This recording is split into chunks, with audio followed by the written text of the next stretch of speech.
perfectly golden and incredibly soft. This challah bread looks beautiful, but more importantly, it's delicious. It's a very light bread that's soft and fluffy. And don't let the intricate braiding intimidate you. It's fairly simple to make. So if you want to impress your family over the holidays, or if you just want a new bread to try, I can guarantee this recipe will not disappoint. So let's get to it. This recipe does take a little while to make, so I do recommend getting started early in the morning if you plan on eating this bread later in the evening for dinner. The first step is mixing the dough, and we will be kneading this dough by hand, so make sure you're ready for that. It has simple ingredients, so the first thing I added was some warm water. That was 210 milliliters of warm water, and now I'll be adding 50 grams of honey. I'm using a kitchen scale, and I definitely recommend using one as well, especially when it comes to baking. But if you don't have one, I'll also put the measurements in cups down below. I didn't have much honey left in this jar, so I sort of struggled to get it out. I do have more honey in the pantry, but I was trying to avoid opening a new jar. Next, I'm adding 2 eggs. These are 2 large eggs. This bread is well known for being a very eggy bread. The eggs in the bread give it so much flavor, and it really adds to the fluffiness of the loaves. I'm adding some instant yeast here. So you could use dry active yeast, but you'd have to add a step and make sure that your yeast activates in the bowl prior to kneading. I have some instant yeast on hand, so I chose to use that. It also speeds up the rising process. So I know that this bread is going to take a little bit longer to rise than, say, a classic artisanal loaf or sandwich bread. So I'm using my instant yeast to speed up that process. It'll probably cut the rising time by about a third. And next, I added some coarse salt. That was 2 teaspoons there. I'll mix these wet ingredients together. I want to make sure that they're fully incorporated before I add the flour or the dry ingredients. I almost forgot to add the oil, so I'll be adding 2 teaspoons of olive oil. I tend to use olive oil in my breads, but you could also use avocado oil. I don't recommend using vegetable oil. Just try to stay away from those seed oils. And try to use more of a neutral flavored oil. I mean, sometimes all I have on hand is more of a higher quality olive oil, so that's what I'll use. I tried to get this bread started early in the morning. I knew I would have to wait a while for it to rise, so I just grabbed a quick shower. And even before I was fully ready for the day, I mean, I got dressed and everything, but I got to it and started prepping this. I also knew that I would be kneading it for quite a while, and I wanted to make sure that I had the time to get that done before all my kids came and, started asking for snacks and for help with something, or, to play, or whatever it may be that little kids want your assistance for in the morning. I was finally able to get all the honey out of that jar, and now I'm adding the flour. So this will be the last ingredient. There's about 4 cups there, or 500 grams. Again, I would recommend using a scale, because especially with flour, because flour, depending on how much you compact it into the measuring cup, it can vary heavily. If you're not using a scale, a good trick is to sort of fluff your flour up before you put it into the measuring cup to make sure that it's not too densely packed in there. Now that all the ingredients are in the bowl, I will use a Danish whisk here to mix them together. I recommend getting one of these whisks if you make a lot of dough, like bread dough recipes, just because it's a lot easier to mix the ingredients together with it. It doesn't get so caught up in the whisk end portion as a traditional whisk would be very difficult to mix this dough with. So this will be a dough that we need to knead. Now, you could use a stand mixer to knead this, and it would take about 6 to 8 minutes. But just to show you that you don't need any big appliances to make this bread, I am going to knead it by hand. This will take me about, I'd say, 10 minutes for me to fully knead. I also get some help from my daughter at some point. I mean, help or hindering, it's to each their own. But she comes in to help me a bit, and it may take a bit longer, but that's fine. It's part of the learning process. So this bread is a traditional Jewish bread that is often eaten around holiday times.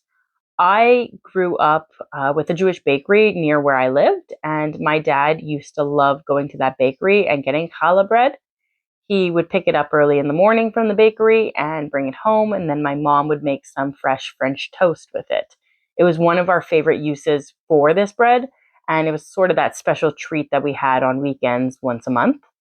Once you're done kneading the bread, give it a poke test. It should spring back, and then you can put it in the bowl and cover it for at least 1.5 hours, but you're really looking for it to double in size.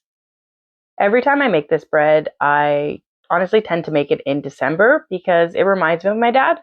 And unfortunately, I lost my dad about 4 years ago.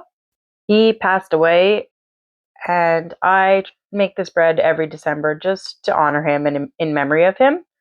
He passed away several days after my second daughter was born, and he was never actually able to try this bread that I make. I never really thought of making the recipe until after he passed away.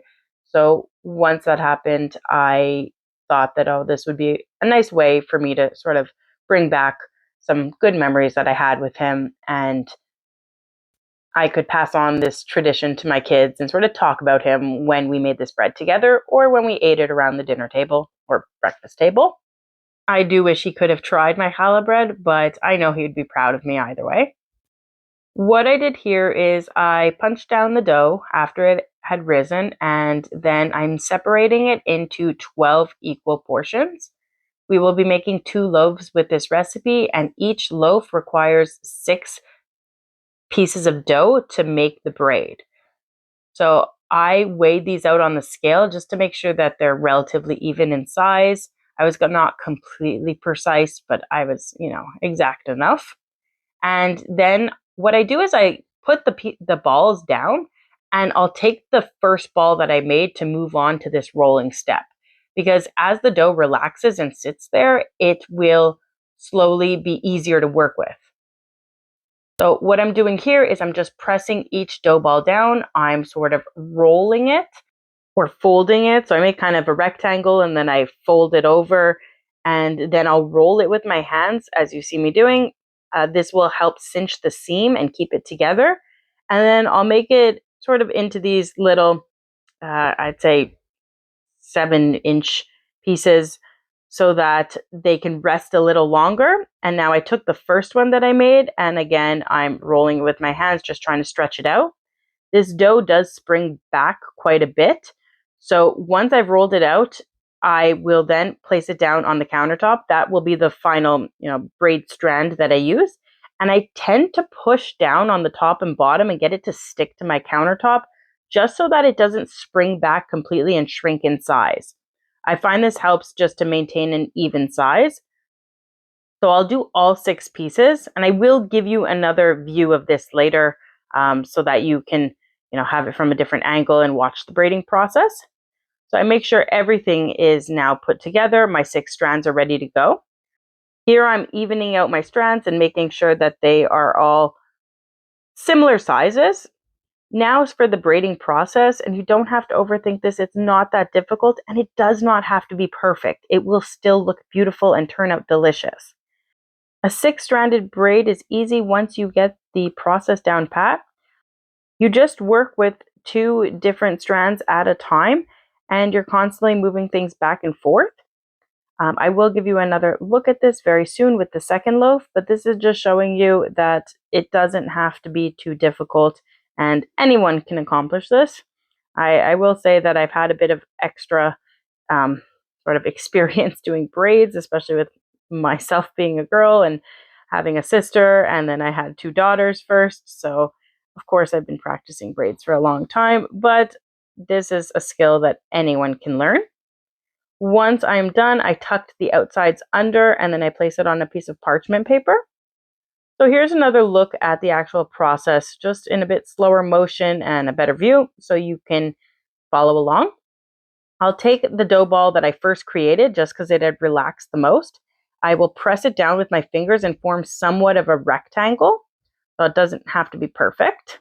I'll get the air all completely out of it. It will be easier to work with then. I'm going to roll it up, and then to get the seam to stick, I'm pushing down with my hands and sort of using it to make a longer snake-like strand. It will have some tension, and it will spring back quite a lot, so I just put it off to the side to allow it to relax for a bit longer while I work with the next piece. I'll go through all 6 of these dough balls and I'll place them in order so that I know which one I did first and which one I did last. Like I said, it's just a meditative process in a sense where you're doing the same repetitive motions, and the more you do it, the easier it gets. So finishing up the 6th one here, and now I'll start with the first one that I had. I will take it, and now it'll allow me to roll it out a lot longer. It's relaxed a bit and the gluten has settled, and I can now make a longer strand that I'll use to braid. I'll press it down on top and I'll press it down on the bottom so that it sticks to my counter and it does not spring back. I'll do this with all 6 of these strands, and I will sort of pair them up when I put them on my counter.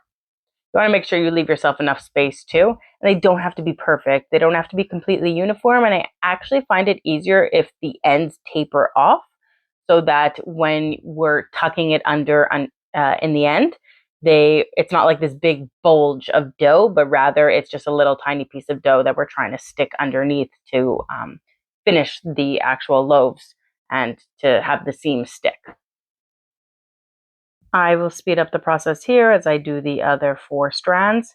And like I said, I'm just sort of pairing them up and placing them down so that I'll be able to do the braids. I'll even them all out so that they're all relatively uniform in size, but again, not perfect. And then I'll start the braiding process. So what you do is you take the strand that's second from the outside and you'll cross it over and leave it more upwards like I did there. And then I'll take the other strand that was on the outside and I'll bring it to the 3rd position. And then I'll keep this process going, and you notice that there's always 3 on one side and 2 on the other. So you know that you're working with the side that always has 3. You're bringing the outside one up, and then you'll bring the opposite side down, and you'll keep going through that process. As it gets smaller, it does become a little bit more difficult to work with, but you can sort of stretch out the dough to make the braids happen. And then once it becomes too difficult to even work with, you know you're sort of at the end there. And that's when you'll just tie everything together, cinch all the last pieces, and place them underneath. And honestly, the first time I made this bread, I made many mistakes with my braiding process. It was not easy to, get a good tight braid completed, but I still went with it and I baked it and it looked beautiful. And my husband was completely impressed with the bread that I made. So you would never even know that I had several errors along the way. As I've made it over and over, I've sort of perfected this braiding process. And that's the fun thing with bread making is you can always improve, you can always try again. And the ingredients are relatively simple. So it's not like you have to go out there and buy all new ingredients and all. So this is what it looked like after I finished the braids and I put it down on the parchment paper. Now to get that beautifully golden outside crust, you're going to put 2 egg washes. So the first egg wash will happen now, right after I braided the bread. We're going to just quickly, brush some egg on top of it and be gentle because this dough is very soft and you don't want to ruin that beautiful braid that you just spent so long making. So we'll put the egg wash on. Make sure to get in all the nooks and crannies of the loaves. And once that's done, we are going to cover it with some saran wrap, sorry. And you want to spray this saran wrap with some sort of oil or, I'm using avocado spray here because it will stick to the loaves. It'll stick quite heavily. And then when you try to take it off after it rises, it'll pull the dough. And you really don't want that to happen. It's going to ruin this whole effort that you put into making these braids. So you spray it down, you place it on top, and you leave it somewhere for about 1.5 to 2 hours or until it's risen nicely and puffed up. So here I took the loaves to give them the second egg wash. My husband graciously took the baby while I could get this done and into the oven. I started the oven at 375 so that it could preheat while I'm doing this. And then the signature look of challah bread is to add sesame seeds. So I'm just going to put some sesame seeds on top, and I like a fair share of sesame seeds. My kids kind of like to pick them off and, play with them a bit. So I added the sesame seeds, and now it's ready to go into the oven. I tend to cook it for about half an hour, and the internal temperature should read about 195 if you're checking it.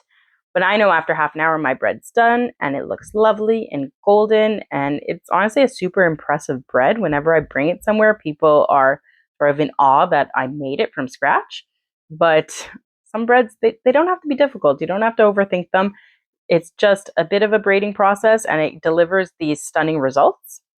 The biggest test is to cut into it and see what they're like inside. So we know it's light, it's fluffy. My kids love this bread. They love to have sandwiches on this bread, and I really love to use it to make French toast in the morning. It's super soft, so it's not like a bread that has a crust that maybe a young child won't like to eat. It's really a bread that is soft all around, and the egg wash allows for the exterior crust, we say, to still be super soft as well. So I'm cutting several slices because I know my kids are just going to grab this, and they're going to want a piece of it right away. Here's the best part, the taste test. Let's give it a try. So a quick bite, and I can tell you it was delicious. It is exactly how I remember it from my childhood, if not better, because I made it at home from scratch.